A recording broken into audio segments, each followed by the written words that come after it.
The screams tore through the quiet night. In a hotel room still decorated with rose petals and champagne glasses, the bride lay motionless on the bed. Her white gown was torn, her makeup smudged with tears, and her blood stained the silk sheets. Standing over her was her new husband, his eyes wide, his hands trembling, holding the heavy brass lamp he had just used to strike her down. It was supposed to be their first night together as husband and wife. Instead, it became the night she lost her life. The discovery that she wasn't a virgin, something he believed he was entitled to, had sparked an uncontrollable rage in him. One moment he was demanding answers. The next he was lashing out in fury, turning their marriage into a crime scene. Neighbors in the hotel reported hearing shouts, a crash, and then silence. By the time security knocked on the door, it was too late. The bride's life ended on her wedding night. And now, the question was clear. Would her killer, the man she had just vowed to love forever, escape justice? Or would investigators piece together the truth before it was buried? The day had started like a fairy tale. Friends and family gathered in a small church in Virginia, decorated with white lilies and golden ribbons. The bride, 27-year-old Emily Carter, walked down the aisle with a nervous smile. She was a school teacher, loved for her kindness and patience. Everyone admired how she glowed in her lace gown. Her groom, 29-year-old Michael Adams, stood waiting at the altar. Michael was a construction worker, tall, serious-looking, but to those who knew him, he seemed responsible and ambitious. He had often spoken about how deeply he valued family and traditional values. The ceremony went smoothly. Rings were exchanged, vows spoken, and applause filled the air as the priest declared them husband and wife. The reception afterward was lively. Guests laughed, danced, and raised toasts to the new couple. Emily's friends noticed how tightly Michael held her hand, almost possessively, but they brushed it off as wedding jitters. By evening, the couple checked into a hotel suite booked especially for their honeymoon night. Staff remembered Emily giggling as she carried her bouquet into the elevator, her veil still pinned to her hair. But behind closed doors, tension brewed. Michael's expectations were rigid. He had grown up in a strict household where his father had drilled into him the idea that a woman's purity defined her worth. He never admitted it to anyone, but deep down, he feared being shamed if his wife wasn't untainted. That night, as Emily tried to relax and celebrate their love, Michael noticed details that unsettled him. Things he twisted in his mind confirmed his fears. His tone changed, his questions became sharp, and soon he demanded the truth. Emily hesitated. She had never hidden her past, but she had never been asked directly, either. When she admitted she had been with someone before him, Michael's face darkened. What followed spiraled out of control. The argument grew louder. Emily tried to calm him, telling him that love was about trust, not the past. But to Michael, the words felt like betrayal. His anger burned hotter with every breath until he snapped. Hotel guests in nearby rooms would later tell police they heard a woman crying, followed by shouting. Minutes later came the sound of glass shattering. Then silence. When the door finally opened to security, the nightmare was revealed. Emily Carter, a newlywed of less than 12 hours, lay dead, and Michael Adams was gone. The police were called immediately, and the wedding night turned into a crime scene investigation. Family members who were still celebrating at a nearby restaurant were told the shocking news. Some refused to believe it. Others screamed in disbelief. The fairy tale had turned into a tragedy. And now, the hunt for justice was about to begin. The chapter closes here, with Emily's body on a hotel bed and Michael missing, leaving behind a bloody trail and broken vows. The flashing red and blue lights from police cruisers cut through the dark Virginia night. Within minutes of the 911 call, investigators arrived at the hotel. Guests in pajamas peeked from their doors, whispering in shock about the tragedy that had shattered what was supposed to be a joyful night. Detective Laura Mitchell was among the first on the scene. She was a seasoned investigator, with 15 years in homicide under her belt. She had seen plenty of death, but the sight of Emily Carter lying motionless in her wedding dress made her chest tighten. Something about the tragedy of a young woman murdered on the night of her wedding was unlike anything she had faced before. The room told a story, and Mitchell knew she had to piece it together carefully. Rose petals still decorated the bedspread, but now they were mixed with blood. A champagne bottle lay on the carpet, smashed. The lamp, the likely weapon, rested on the floor beside the body, its base bent and stained red. Mitchell knelt beside Emily. "Time of death looks recent," the coroner whispered, his voice hushed as though the bride could still hear. "Not more than an hour ago." Mitchell straightened and scanned the room.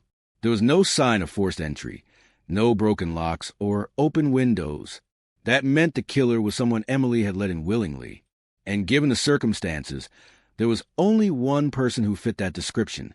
"Where's the husband?" Mitchell asked a uniformed officer. "Gone," he replied. "Front desk says he stormed out around midnight. No luggage.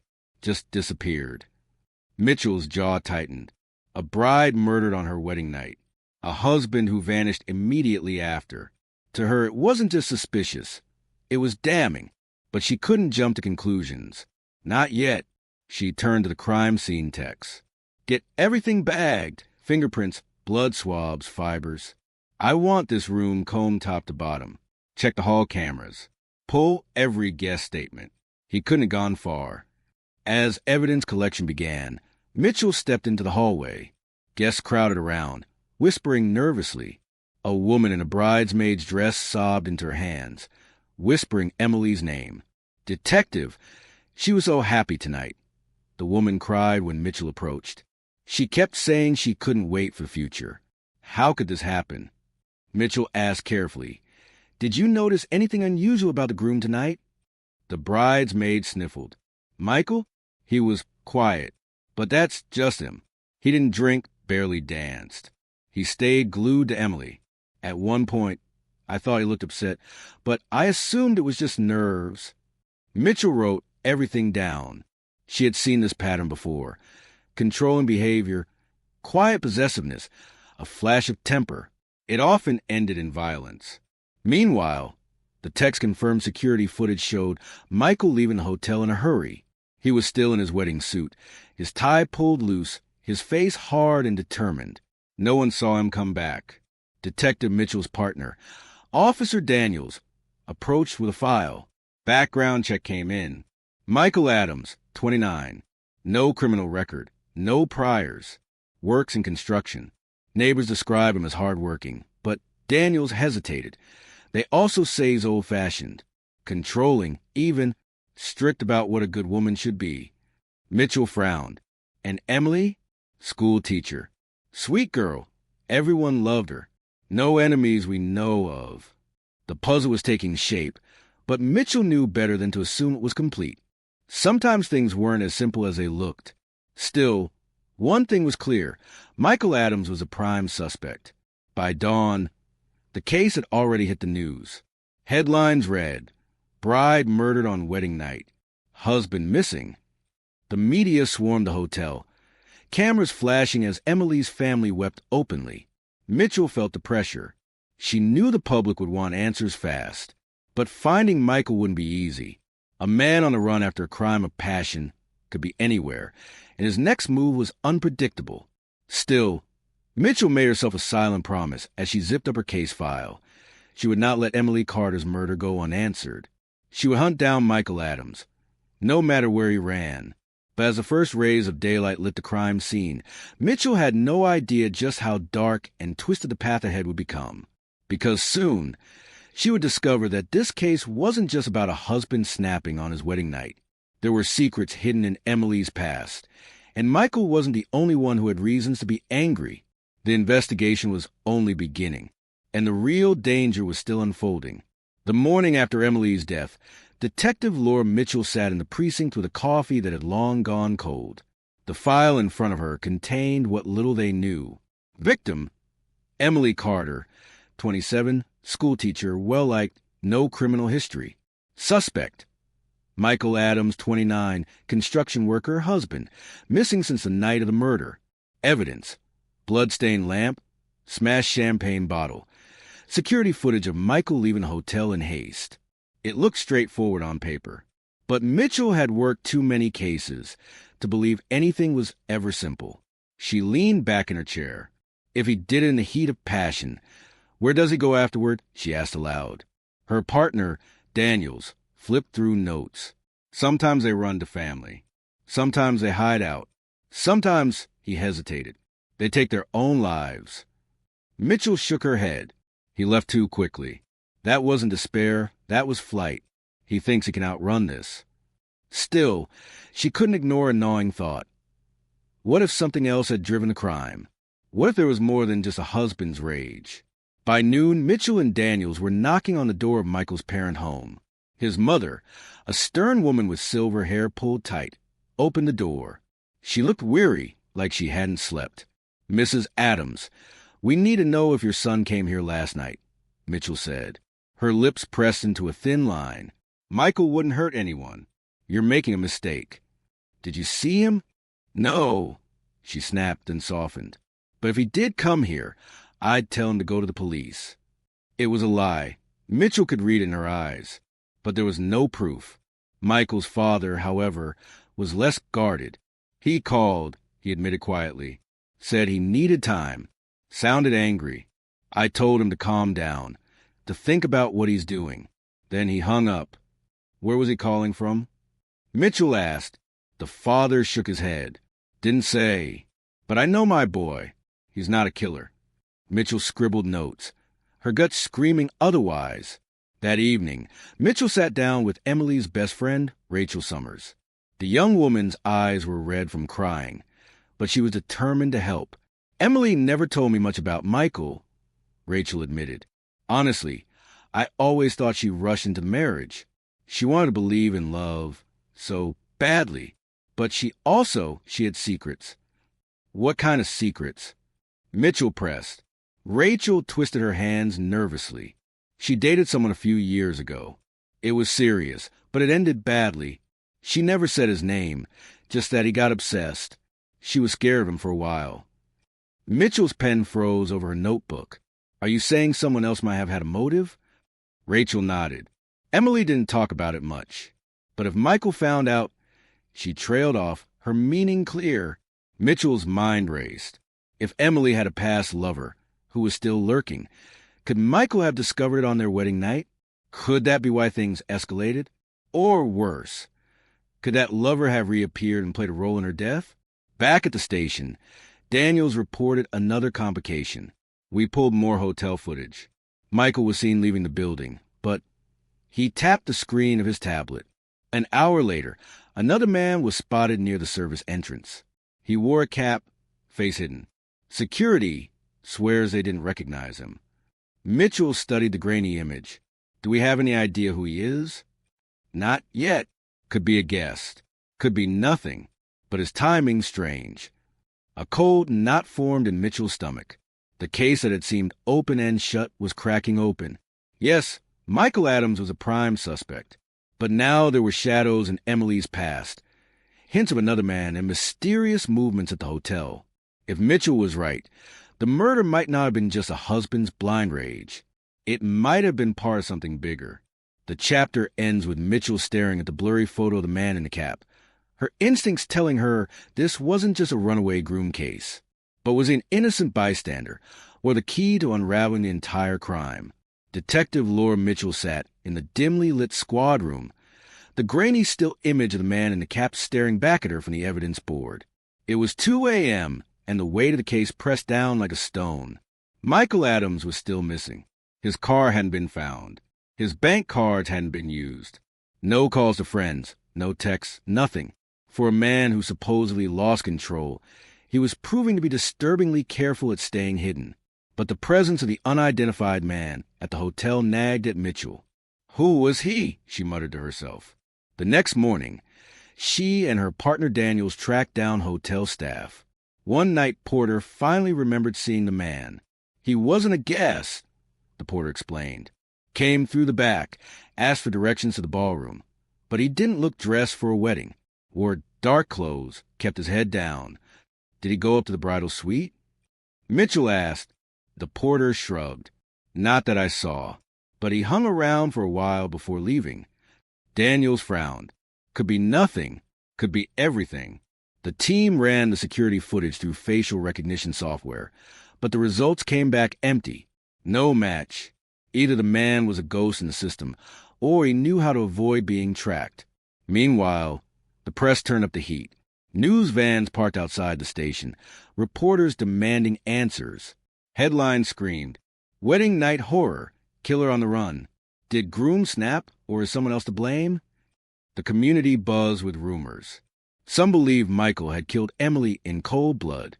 Others whispered about the mystery man seen on the footage, fueling conspiracy theories. Mitchell knew the clock was ticking. The longer Michael stayed missing, the more it looked like he had planned his escape. But if this other man was involved, then Michael might not be the only one responsible. The investigation took another twist when Emily's phone records came in. Among the usual calls to her mother and best friend, there was one number she had contacted multiple times in the weeks leading up to her wedding, a prepaid burner phone, untraceable. Mitchell slammed her hand against the desk. She was hiding something. Daniels raised an eyebrow. Could it be the ex Rachel mentioned? Maybe, Mitchell said grimly. Or maybe it's someone else altogether. Either way, whoever was on the other end of those calls, he could have been at that hotel. That afternoon, Mitchell visited Emily's parents to break the news. They sat in their quiet living room. The wedding photos still framed on the mantel. Emily's mother clutched the tissue, her eyes red and swollen. Was Michael the only one who could have done this? She asked softly, desperation in her voice. Mitchell hesitated. He's our prime suspect. But we're also looking into the possibility of another man. Someone from Emily's past. Emily's father stiffened. "I knew it," he muttered. She tried to keep things private, but I could tell she carried a burden. Something she didn't want us to know. Mitchell leaned forward. "Do you know who?" But he only shook his head. Later that night, Daniels rushed into Mitchell's office with a new report. We traced the burner phone. Last ping near the hotel, the same night Emily was killed. Mitchell froze. "You're telling me whoever owned that phone was there?" Daniels nodded. "Exactly. And get this, the signal cut off minutes after Michael was seen leaving, almost like someone else slipped away at the same time." The room fell silent. Two men leaving the scene of a murder, one a husband on the run, the other a faceless stranger connected to Emily's secrets. Which one had truly killed her? The chapter ends with Mitchell staring at two photos on the board. Michael Adams in his wedding suit and the blurry figure in the cap. Two suspects. One bride. One night of horror. The question burned in her mind. Was Michael guilty, or had Emily's past finally caught up with her? The evidence board in Detective Laura Mitchell's office was beginning to look like a spider's web. Emily Carter's smiling wedding photo sat at the center, surrounded by crime scene photos, security stills, and phone records. On the left, Michael Adams, husband, missing, prime suspect. On the right, the grainy image of the mysterious man in the cap, tied to the burner phone number Emily had been secretly calling before her wedding. Mitchell rubbed her eyes. Too many unanswered questions. Too many gaps. Then the phone rang. It was forensics. "Detective, you'll want to hear this," the tech said. At the lab, the tech pointed at the fingerprints pulled from the champagne bottle and lamp. "We confirmed Emily's and Michael's prints as expected, but there's a third set. They don't belong to either of them." Mitchell's pulse quickened. "Can you identify them?" The tech handed her a folder. "We ran them through AFIS. Got a hit." Mitchell flipped it open and froze. The name on the report was Derek Shaw, 32 years old. A prior record. Harassment, stalking, a restraining order filed 3 years earlier by Emily Carter. The room went cold. Rachel had been right. Emily's past lover was real, and now his prints were at the murder scene. Back at the precinct, Mitchell gathered her team. "We're no longer chasing just Michael Adams," she said firmly. "Emily's ex, Derek Shaw, was at that hotel. He touched objects in that suite, which means he either got inside with her permission or he forced his way in when Michael wasn't looking." Daniels frowned. "So what are we saying? Michael didn't kill her?" Mitchell sighed. "We don't know yet, but we got two men tied to this crime scene, both with motives. One feels betrayed, the other was obsessed. Either one could have snapped." The next break came from Emily's best friend, Rachel. She showed up at the station, pale and shaking. "You need to know something," she said. "Emily told me Derek had been texting her again. Even after she blocked him, he found ways to reach her. The week before the wedding, he sent her a message saying, 'You can't marry him. You belong to me.'" She was scared, but she didn't want to ruin her big day by telling anyone. Mitchell felt her stomach twist. Derek wasn't just a ghost from Emily's past. He had been actively circling her life right up until the night she died. Then, just when things couldn't get more complicated, another call came in. A gas station attendant from a town 2 hours away reported seeing Michael Adams. He looked spooked, bought water and snacks, and drove off in a beat-up pickup. Security footage confirmed it. It was him. "He's alive," Daniels muttered, "and still running." Mitchell's mind raced. Michael was fleeing, Derek's prints were in the suite, and Emily's secret calls tied her to Derek before the wedding. Could Michael have caught Derek sneaking into the room? Did a confrontation turn deadly? Or had Derek waited until Michael stormed out and then attacked Emily himself?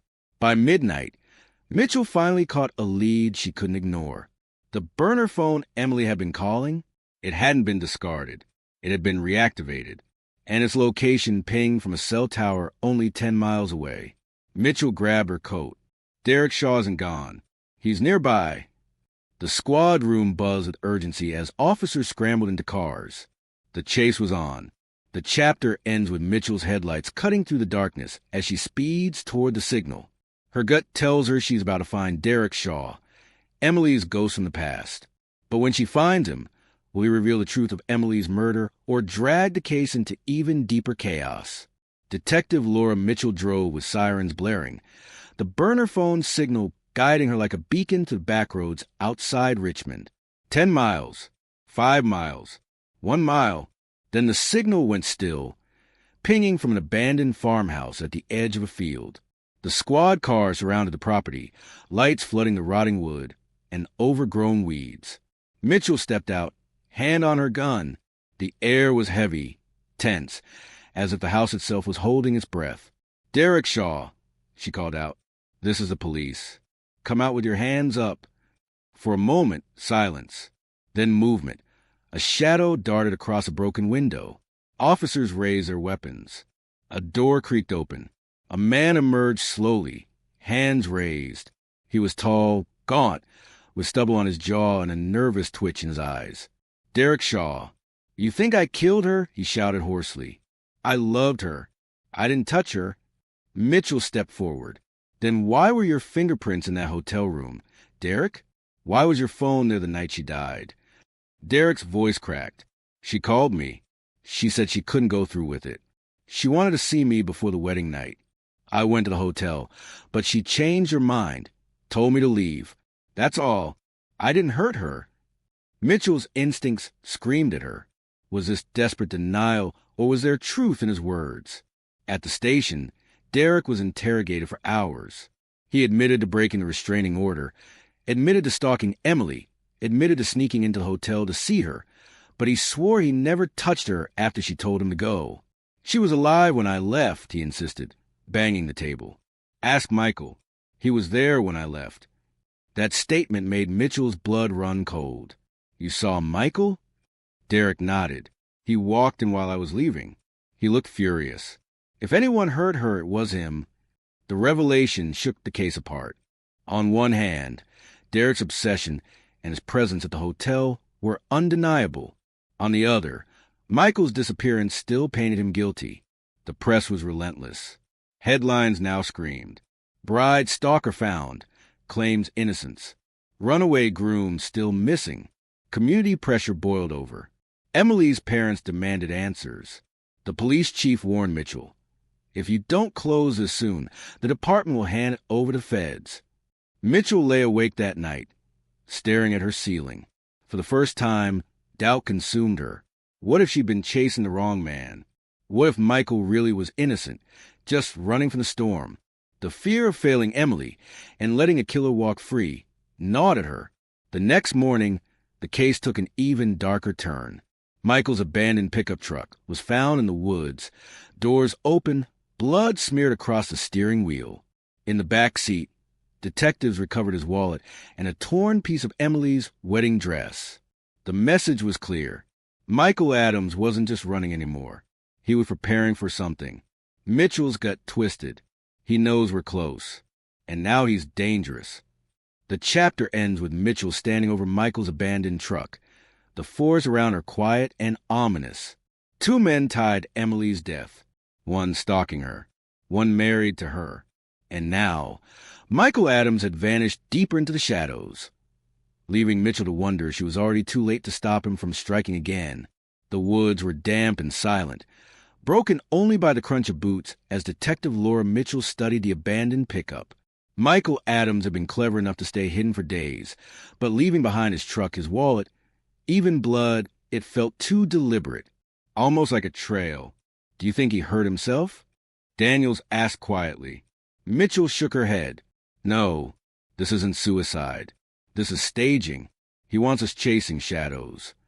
But one thing bothered her. The piece of Emily's wedding dress found in the truck. Why take it with him? Why leave it behind? It didn't feel like a killer covering his tracks. It felt symbolic. That night, Mitchell went back over the case files from the beginning. Photos, reports, phone logs, all spread across her dining table. She traced the timeline again. 10 p.m. Guests last saw Emily and Michael at the reception. 11 p.m. Security cameras caught Michael leaving the hotel. 11:15 p.m. Derek Shaw spotted near the service entrance. 12 a.m.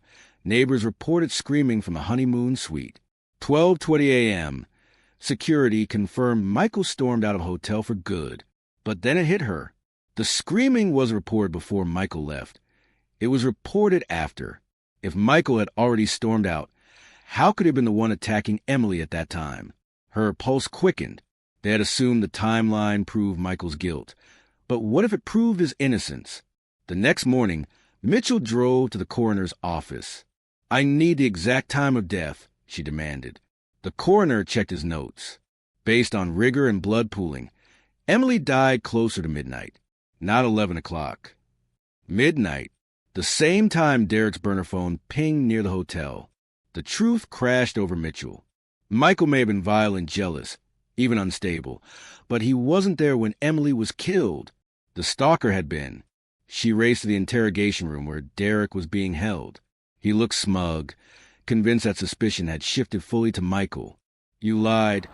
Mitchell snapped, slamming the file on the table. Emily was alive when Michael left. You were the last person seen near that room at the time of her death. Derek's smile faltered. You thought we wouldn't catch it. You thought if Michael ran, we'd pin it all on him. But the evidence doesn't lie. She leaned in close. You killed her, Derek. You couldn't let her move on. Even on her wedding night, you had to own her. Derek's hands trembled. For a long moment, silence hung between them. Then his composure cracked. She said she loved me once, he whispered. She wasn't supposed to give that to anyone else, especially not him. Mitchell's stomach turned. His obsession had curdled into madness. But there was still one loose thread.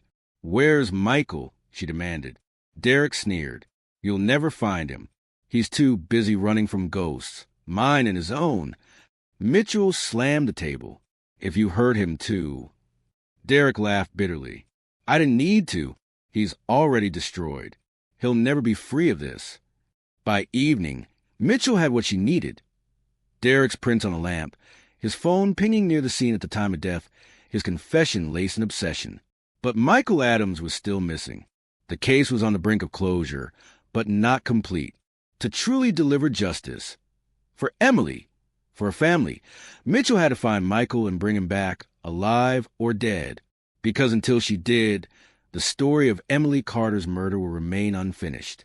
The chapter ends with Mitchell staring at a map dotted with Michael's possible escape routes. Derek Shaw was in custody, but the runaway groom was still out there. And now, Mitchell had one last chance to catch him before he vanished forever. Detective Laura Mitchell had Derek Shaw in custody, but her job wasn't finished. The obsessed ex had admitted enough to prove his guilt. Yet Michael Adams was still missing. For Emily's parents, That meant no peace. He has to come home, her mother wept. We need to look him in the eyes and hear the truth. We need to know why he left her. Mitchell promised she would not stop until she found him. 2 days later, the breakthrough came. Michael's credit card, long in use, was suddenly swiped at a rural gas station 50 miles away. Within the hour, Mitchell and her team were speeding down the highway. They found him in a rundown cabin near a fishing lake, alone, disheveled, and barely recognizable. His once pristine wedding suit was stained and torn. His face was gaunt, his eyes hollow. When Mitchell stepped inside, he didn't fight. He didn't run. He just whispered, "Is she really gone?" Mitchell sat across from him. "She's gone. Derek Shaw killed her, but the world thinks she did." Michael's shoulders shook. "I left because I couldn't live with myself. I yelled at her, called her names. I told her she wasn't the woman I thought she was. I stormed out, furious. And when I came back," his voice broke, "she was on the floor. I thought it was me. I thought I drove her to it." Mitchell's chest tightened. He wasn't innocent of cruelty, but he hadn't killed his wife. "You made mistakes," she said gently, "but you didn't swing that lamp. Derek did." Michael buried his face in his hands and sobbed. At trial, Derek Shaw's obsession unraveled in public. The prosecution presented his threatening messages, his fingerprints on the murder weapon, and his own twisted words from interrogation. The jury didn't take long. He was found guilty of first-degree murder and sentenced to life without parole. Michael Adams testified, too. He admitted his anger, his rigid beliefs about Emily's past, and how his shame drove him to run. He was in charge of murder, but he couldn't escape the weight of responsibility. He carried the guilt of words spoken in cruelty, the words Emily had heard in her last hours. For Emily's parents, justice was bittersweet. They had her killer behind bars, but no sentence could bring back their daughter. Detective Mitchell visited them after the verdict. Emily's mother clutched her hand. "Thank you for giving her voice back, for not letting her story die with her." Mitchell nodded, though the heaviness remained. She had solved the case, yes, but it wasn't victory. It was survival. As the courthouse emptied, Mitchell lingered by the steps, staring at the fading sunset. Emily Carter had walked into her wedding night full of hope, only to meet the darkest end. Betrayed not just by the man who obsessed over her, but by the one who should have protected her. And for Mitchell, that was the cruelest truth of all. Sometimes justice doesn't heal. It only closes a book on tragedy. The case was closed. Derek Shaw, the stalker, was imprisoned for life. Michael Adams lived free, but haunted, forever carrying the weight of guilt. And Emily Carter, young, kind, full of dreams, was remembered by those who loved her. Her story a grim reminder how love, obsession, and betrayal can turn deadly. The newlywed murdered on her wedding night would never be forgotten.